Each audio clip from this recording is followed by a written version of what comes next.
Hello, this is Master Phil with Master Phil in your corner. Today, again, I'm sitting here in the Undefeated Media Studios with Dougie Fresh Friedman, and we're going to be taking on the participation trophies and belt factories in the martial arts. So, I think I'm just gonna start it off there, Doug. Because I've been around a while, so I've been in the sports and fitness arena for well more than 4 decades. Actually, probably closer to 5 decades at this point, because I was playing sports as a very young kid, and I've seen quite a metamorphosis over the years of moving from earning a spot to being given a trophy. The thing is that in life, there are winners and losers. There are. The cream rises to the top, and you have to separate it. You have to find a way to separate it. No one is going to pay your mortgage for you. No one is going to, work for you. I mean, if you want to go down this road, that maybe that's why I don't want to get political here, but maybe that's why Bernie Sanders has been so popular with this. What generation are they? There's a lot of them now. Millennials, Gen X, Gen Z, Centennials, whatever. Especially with the millennials, because they've been raised with this, mommy and daddy took care of me. The state's going to take care of me. No, you know what? Take care of yourself. Take care of yourself. And these participation trophies are killing the spirit of competition in our children. The whole fact that accomplishing something is not heralded. Man, I used to look up to sports heroes. I'll tell you, what? When I was a kid, I wanted to be an Olympic wrestler. You know what? I tried my hardest. I didn't make it. But you know what? Those losses, that failure to achieve that goal, gave me lessons. I learned lessons from that, which enabled me to be successful elsewhere. It propelled me to move forward. And I'm not alone in my story. I mean, this is how people did. Look at Michael Jordan. Michael Jordan got cut from his high school basketball team. The JV team, too. JV team, right? He had to try incredibly hard. And what happened to him? I became arguably the greatest basketball player ever. Okay? The guy worked. He worked, and it paid off. So if he didn't get cut from that team, if he didn't face failure, if he didn't face adversity, would we have had Michael Jordan? Would he have become Air Jordan? I don't know this. But you know what? I do know this one thing. Without his failures, there's no way he would have achieved the greatness that he did. And are we going to rob our children of this?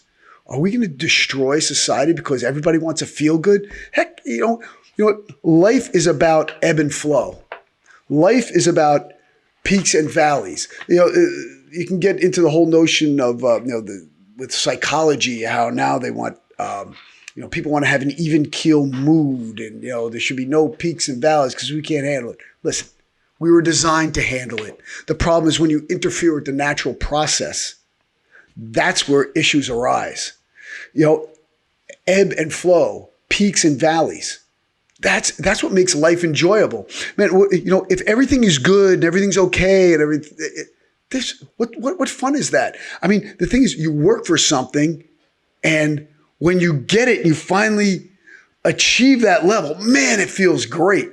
Every time I've had to work for something, you value it. When it gets handed to you, you don't. You know why? Because you have no skin in the game. You put nothing into it. So who cares if it goes away? Who cares if it goes away? And the important thing is that we are robbing children of this notion. Now look at the outcome-based education. I mean, I could go on and on and on and on. Let's talk about something that near and dear to my heart, martial arts. Look, 30, 40 years ago, when you said someone was a black belt, that struck fear in the hearts of people. Why? Being a black belt, man, that was hard. You were tough. You were hard-nosed, man. You went through a lot of tough roads. When I first started training in the martial arts, the new students, the white belts, only got to hold pads. That's all you do. You got to hold the pads. You know why they did that? They wanted a test to see if you'd stick it out. So 6 months after that, then you got to hit. First 6 months, you're holding pads and doing stances. Hey, do you have what it takes to make it in the martial arts? Now, there's 5-year-old kids with black belts. They can't even kick through a piece of wet paper bag. I mean, it's ludicrous. And there's a lot of stuff in between, which we are going to address right now. There were very few martial arts schools back in the day. And, they had a lineage of tough fighters. Again, I'll harken back to Taekwondo. When someone's a black belt in Taekwondo, you're like, wow, that's a bad Mo Gator. I don't want to mess with this dude. And somehow it's become more and more watered down. Yeah. Okay. Why? It goes right along with that. Everyone wants a trophy. Everyone gets a trophy.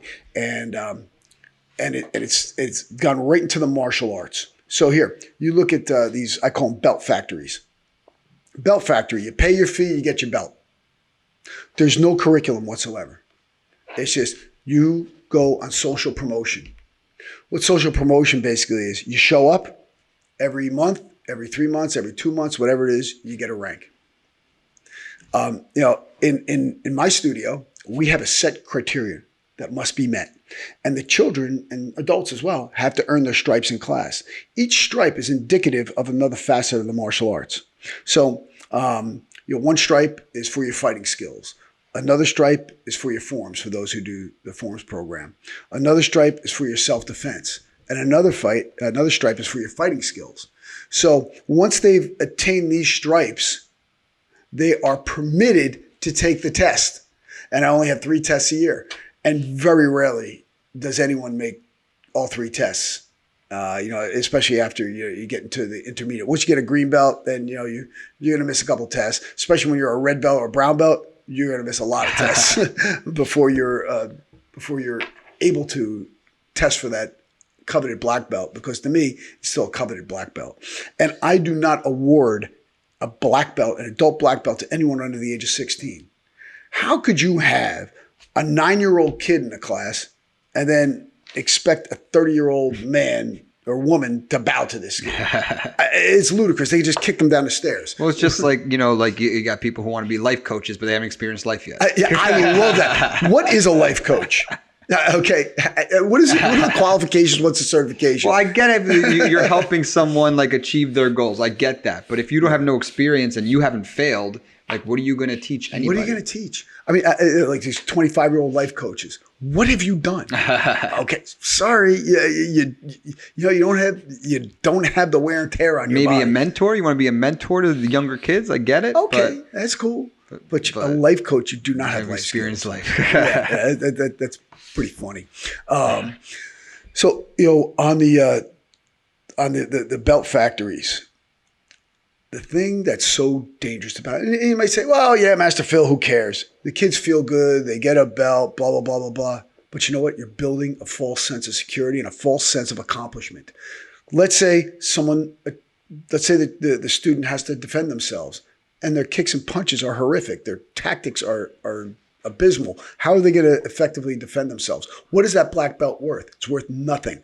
I mean, there is a school in the area. I'm not going to mention the name. Okay. But I can't even believe I'm actually saying this. It makes me embarrassed to be in the martial arts. Okay, they have been using this for years and years and years. They actually have their school before I had mine, and they started this rumor about you have to register your hands as weapons. Okay, and the funniest thing is that I was talking to a parent a number of years ago. Well, my daughter is 11 and she's going for her black belt, but we first have to get her hands registered with the FBI. I'm sorry, I almost spit up my water laughing at them. I mean, it was hilarious. So let me guess. The FBI wants little Janie's hands registered because she's going to get a black belt from XYZ Taekwondo. Okay, I can't even fathom the idiocy that goes along with this, okay? Well, people are making excuses because she doesn't want to put in the work to actually get the black belt. So she's making up excuses why she shouldn't put in the work. Just like we were harping on JC. What does it take for you to do XYZ in the morning? Yeah. You got to value yourself and you got to value your exercise routine. Shout outs to JC. Yeah. And we're gonna discuss that next week. But anyway, that'll be our next blog. Or vlog or whatever we're doing, podcast. So they want to register this girl's hands. Okay. First of all, that is a false notion. I addressed this in a blog. Is that even a thing? Is there actually paperwork to do this? No. What he does, he sells this program to them, and then gives them a stupid ID card, right? A certificate with an ID card. Officially registered. Officially registered. I mean, this is the biggest scam ever. Yeah. And now you are registered, so now you can take the test. I mean, really? The FBI. Wow. There's no registration. Look, I was a professional MMA coach, promoter, and a competitive fighter. Okay. The only thing you have to, when you are going to be a fighter, whether amateur or professional, you have to register with the state as a fighter. But that has nothing to do with the registered of the hands. Yeah, I mean, if you are a trained fighter and you beat the snot out of somebody, well, guess what? You could be in more trouble than someone else who does it because you should have better control and so forth, and they can be held against you. But you know what? Crime is crime. A weapon's a weapon. I mean, I could take this pen and use it as a lethal weapon. I could take a screwdriver and use it as a lethal weapon. But you can get them anywhere, right? So just it's the intent. It's the level of defense. Like if someone attacks me and I defend myself, then I knock them out, and then I leave them there. Okay, that's one thing. Now, if I knock them out and put their face on a curb and kick them in the back of the head and break their jaw or lay their arm on the curb and stomp it, well, guess what? There's no longer self-defense. It's assault. Okay, so whether I'm a black belt, a blue belt, or registered, it's not going to make a difference. It's the level of response to the defense that I did, and it has nothing to do with registered hands. I mean, that's a joke. Now the problem that we're running into is that this is going to eventually kill the martial arts, because by giving away these belts, you have now devalued it. Look at every single program in the world, every social program that has given things to people. People don't value it anymore. Anytime you're given something, just giving it, it's not valued. Earning something, and then waters it down. Well, absolutely. So now, if you have a parent and they sign their $5,000 contract, and little Johnny or little Susie gets their black belt in 3 years and walking around, they can brag to the neighbors and everything, and then they get beat up in the playground. Well, what was that investment for? Investment was for nothing. It wasn't an investment. It's called a waste of money. Okay, and this is the thing that I am against, and the thing that I want to bring to light. Look, I have places all around me, and they're all a bunch of belt factories. You know, the kids are not being taught properly. The students are not being taught properly, and they're being given a false sense of security and a false sense of achievement. Just think about it. If you were just awarded something for showing up, is that akin to a participation trophy? 100%, 100%. So, I really, why do people do it? Are they lazy themselves? Do they not want to do the research? Do they want to put in the work? Okay. Then you know what? Then you're just in a glorified fitness program. You're not in a martial arts school. Yeah. And even then, I mean, I see half the class, they're sitting down. I mean, in my classes, no one's sitting down on their behind. They're not sitting there watching the other person. Okay, you come up, you come up, you come up. No. We're moving the whole time. You've been there, you know. Yeah. Everybody's moving the whole class. Okay. And if you're not doing that thing, then you're doing push-ups or sit-ups or throwing kicks. You're moving. Okay. You're not sitting there.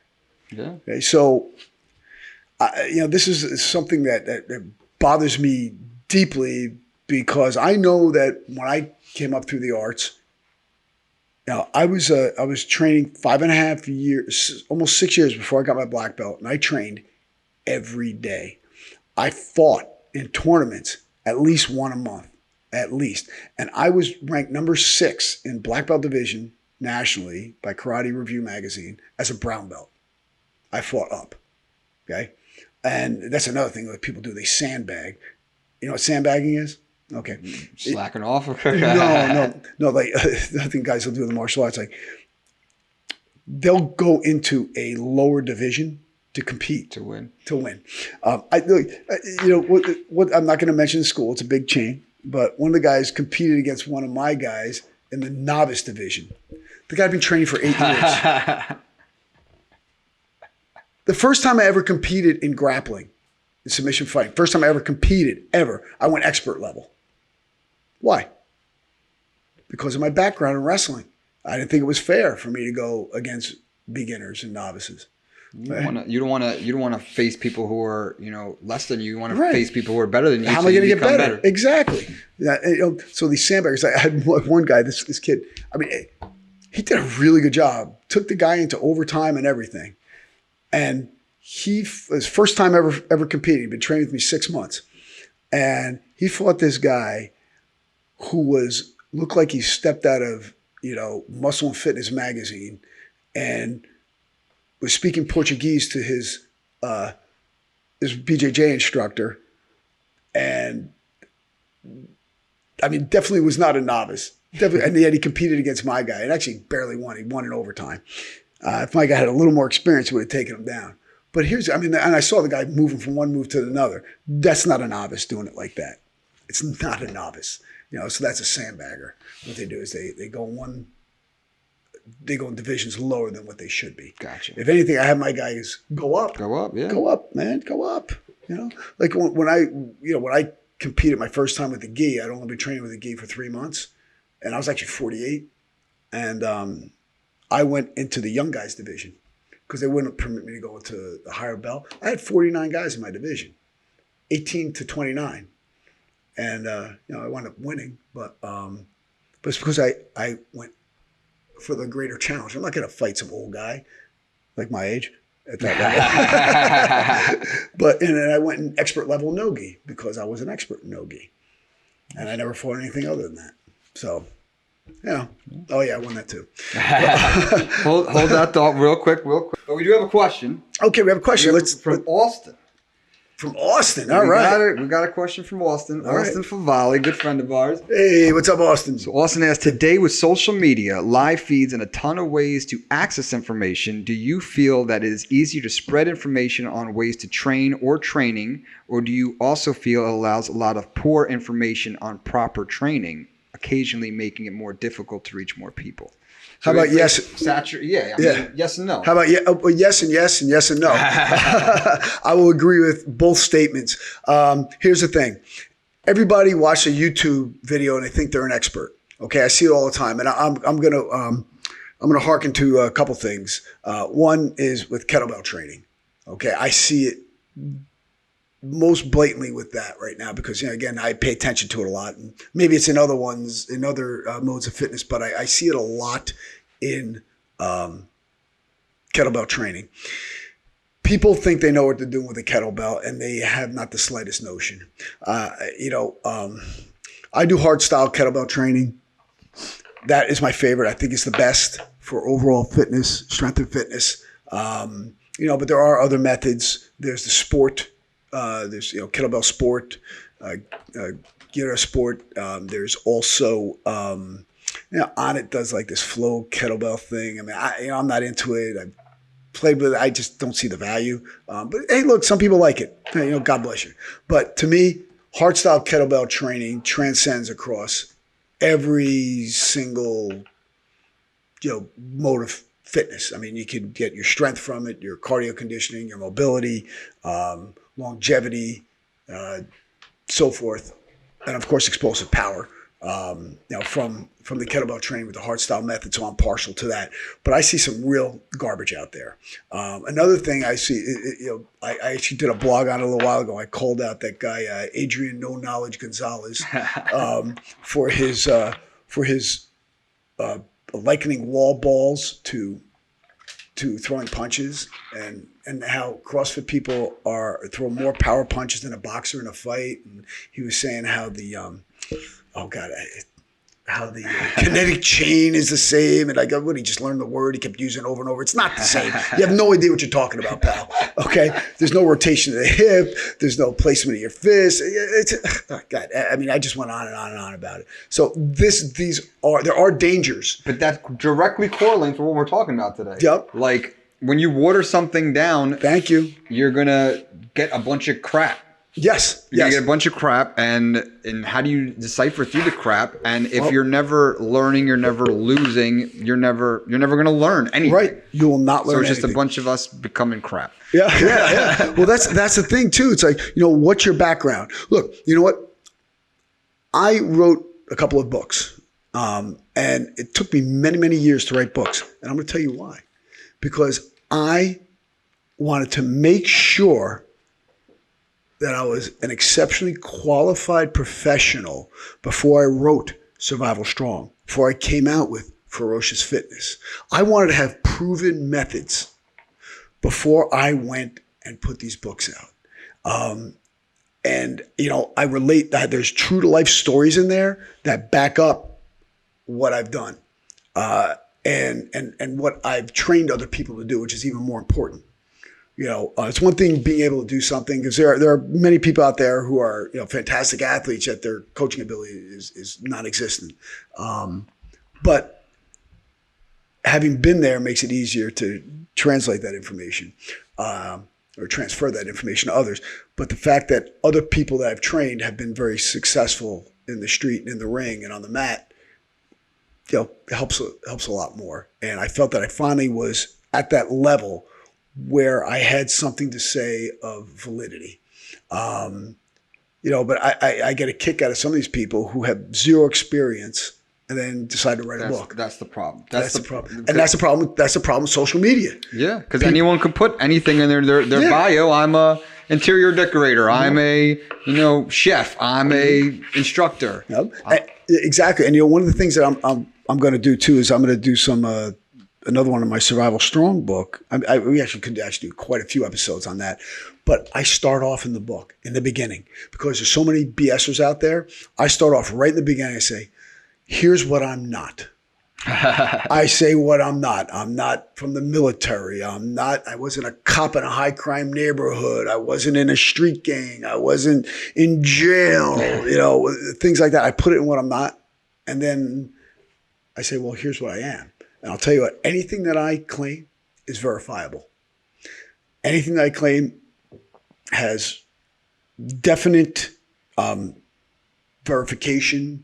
So I'm not worried about it. I have nothing to hide. Okay. I mean, I've done it. It's recorded. There were tons of witnesses and so forth. So everybody knows what I'm saying is true. And you can even go and there's a thing called Bullshido on the it's about BSers in the martial arts.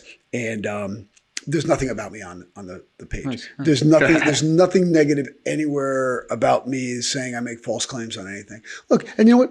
There are techniques and strategies that are different than mine. Some of them are great, some of them aren't. And some people may not like my particular style. That's fine. I could care less. Not everyone's going to like you. Believe it or not everyone likes me, Dougie Fresh. I mean, it's. I know it's hard to accept. It's hard to believe. It's hard to believe, but there's people that don't like me. Most of them are in my own family, but it's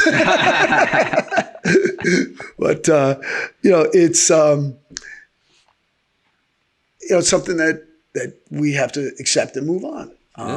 And The thing is that what I will tell you this is that anything that I put forth is tried and true. And also, just to roll back to talk about where I come from on this, everything I wanted to get good at, I trained with the best. I sought out the best. Okay. I have direct lineage in the martial arts to Bruce Lee. Okay. My instructor is Pat Finley is directly under Danny Inosanto, who's Bruce Lee's training partner. I was introduced to Guru Inosanto back in the early 80s. And so in 1982, I was walking around University of Maryland campus, flipping around a Bally song, with butterfly knives. Nobody knew what the hell they were. Okay. So I had early exposure to that, arguably, Bruce Lee, arguably the best martial artist ever. Okay. Especially a revolutionary in his time. And then I wanted to get good at mixed martial arts. I trained with Frank Shamrock, came hooked up with him. He liked my stuff, liked his stuff. We, collaborated. I was an instructor in his system. We did a bunch of, I think 7 seminars together all over the place, Vegas, Atlantic City, you name it. And then I saw Russian kettlebells, and actually Frank was one of the people responsible for introducing me to them. And I sought out the best organization. It was the RKC. I went and I trained 6 years under Pavel Tatsaline. He's the guy who brought hardstyle kettlebell training to the U.S. I became an RKC master. I was on the team that trained SEAL Team 6. Okay, so yeah. Now here's the point. Here, did you just pick up a kettlebell and say I'm a kettlebell master? Hell no. I picked up a kettlebell and I'm like, what the hell do I do with this thing? So I bought a video series because there was really no one to train me around there. So, and I started doing it and I'm like, I got to learn how to do this right. Okay. I had kettlebells in 2005. I didn't start teaching them until 2007. Okay. What does that tell you? Different mentality. Exactly. Different mentality. I got certified in 2007 and I went right up to becoming an instructor, a team leader, master, so forth. I went right up the line. But I put the time in. Yeah. I didn't say, hey, as a kettlebell, I'm an expert. No, I said, damn, this stuff is hard. I got to figure this stuff out and I got to learn. It's a totally opposite mentality than what is breeding right now. And yes. I've worked with some of these people who their whole mindset's fake it till you make it. Exactly. And it's like there's no time, effort, or anything into it. I just couldn't live with myself if I was teaching something or giving instruction on something and I had no idea what I'm doing. Right. Now I know we were just bashing on life 25-year-old life coach. Yeah. Right. But I actually got a certification to become a life coach, right? I'm sure you just on the old basic process that if I was ever going to give someone advice or give someone business tips or give someone any kind of coaching, is that I felt in my heart that I could do that. Yeah. But just so many people just put in their bio like I'm a certified, I'm this, I'm that. Yeah. With no time, no effort, no mindset. Yeah, I mean, if you want to look at, you want to talk about the real effort I put into this. When I got my certification, okay, that was a $4,000 weekend. Okay, took 4 days off of work, flew to Minnesota. The certification was like $2,500. The flight, the hotel. And not to mention that I missed work as well. So I didn't put that, I didn't factor that in, but out of pocket's over $4,000. Yeah. And then I, in order to become better, because you know what? I was the best kettlebell person I knew and I had to constantly learn. So I was, because I did so well in the testing, they asked me to be an assistant instructor and I would go 3 to 4 times a year out of my own pocket, not paid, to work with the masters all over.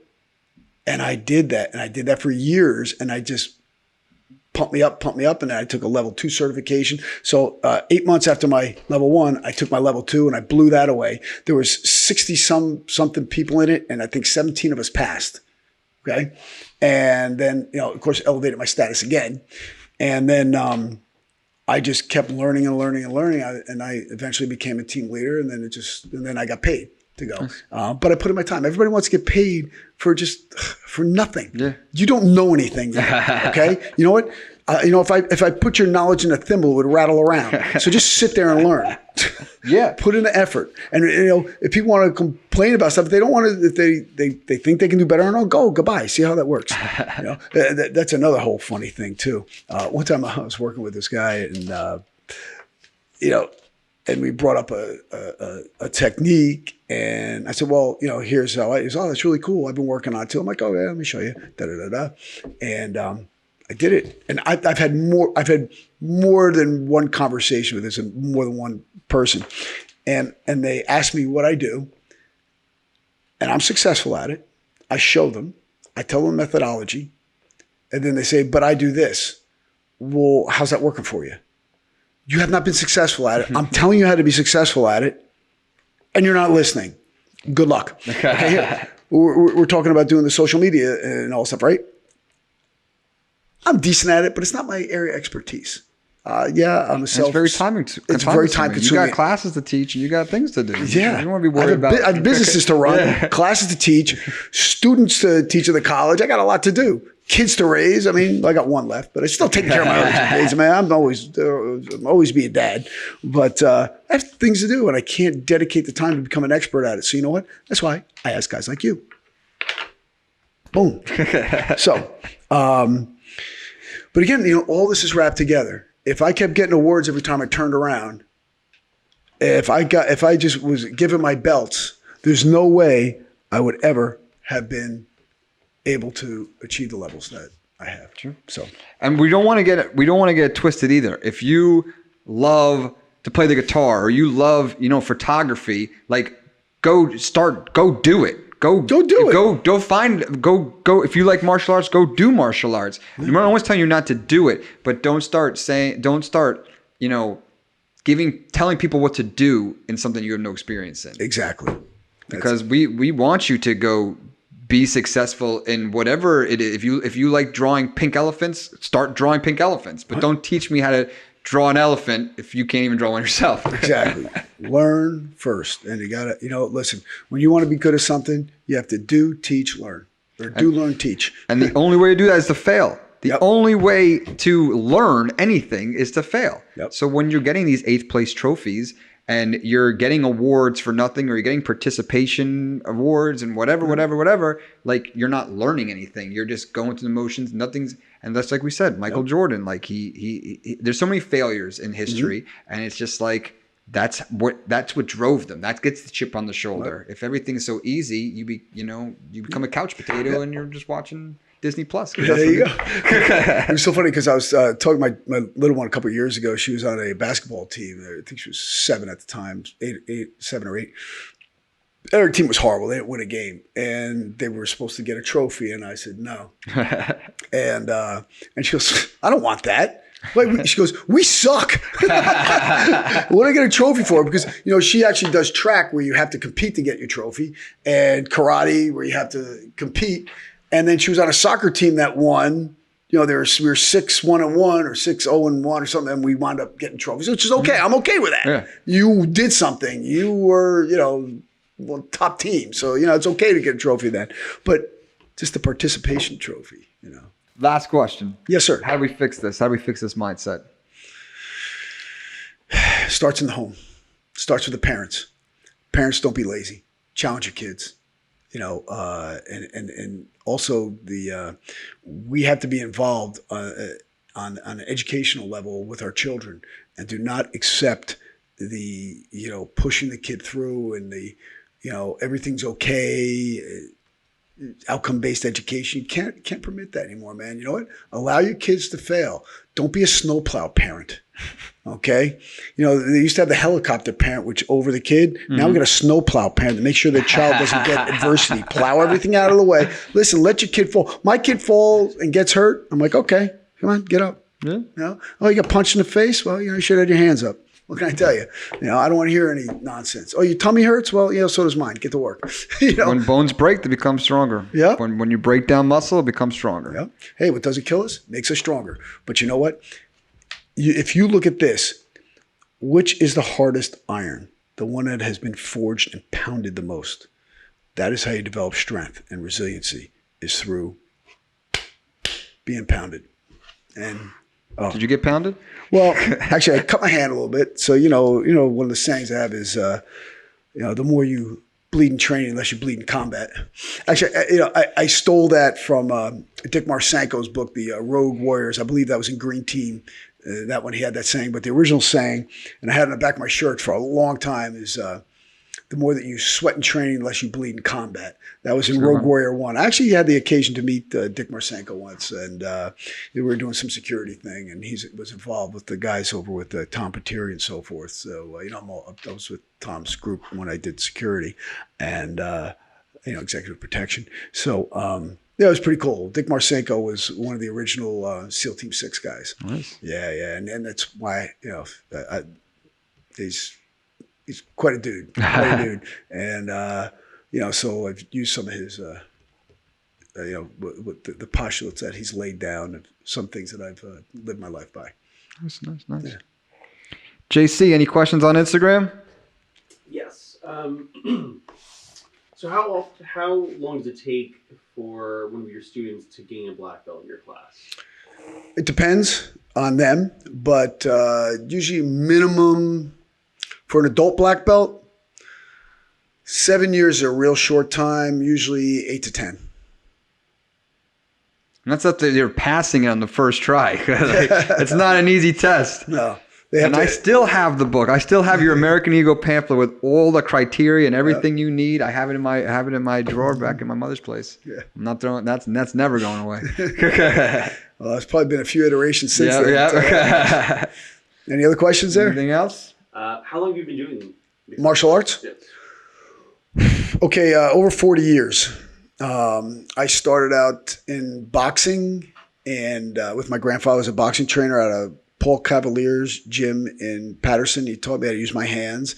And then I began wrestling at age 12. But I'd say my grandfather started me showing me how to box at age 8. Not that I competed in that. I wound up training officially in Patterson at Lou Costello's club when I was 17 or 18 in boxing. So I just did it mainly to make my kickboxing better because I knew boxers had the best hands.